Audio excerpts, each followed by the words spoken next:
duty on the islands. Stuart White and a Look East camera team have been with them.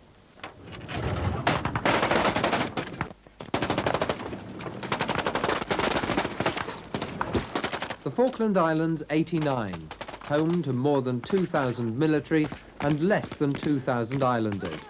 A fortress for the future on an island learning to live with its past. There are two important areas of concern in the Falklands: minefields and unexploded ordnance. There are still over 100 minefields and booby-trapped areas on the island, most of them around Stanley. Mines have been washed outside of the marked danger areas, and this problem is now critical. Do not enter any fenced-off area coastline. If you do land from the sea, it is vital you have an up-to-date minefield map with you. The Argentine invasion of 1982 focused attention on this tiny British colony at the other side of the world. Long before the task force from Britain could reach the South Atlantic, the small detachment of Marines guarding Stanley had given up their unequal struggle. So there were actually 80 regular soldiers, regular Marines, when the Argentines invaded, and clearly that was nothing like enough to repel an invasion of the size of which the Argentines put over.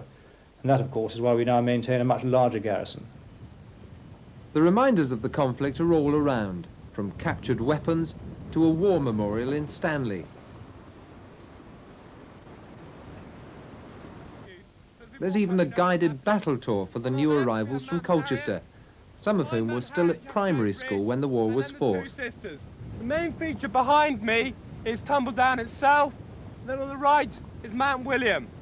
Viewed from 8,000 miles, I'd never realised the final push from Tumbledown into Stanley was quite so far. An 8-mile yomp over rugged, unforgiving country. Stanley itself is more reminiscent of a small seaside village in Scotland than the capital and seat of government of a group of islands.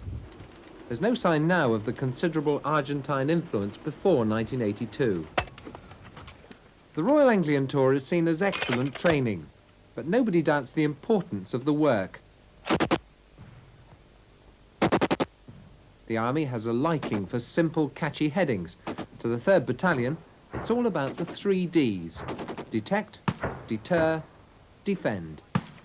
The main role, of course, is to establish their presence, and that means they've got to acquire detailed knowledge of all facets and areas of the island, which means getting out and about. And they've achieved that remarkably quickly, and they're well on top of that. And of course, they're always on the alert. They're maintaining a very high state of alert, which is important for their role in order to achieve that prime objective.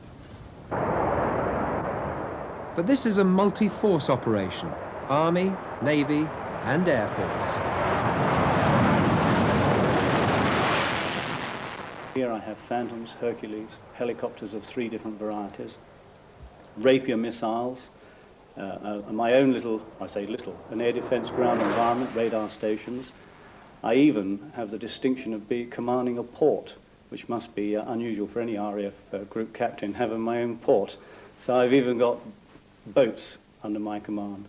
So the variety is tremendous, absolutely tremendous, compared to, of course, Wattisham, where I was singularly involved in the defence of the United Kingdom.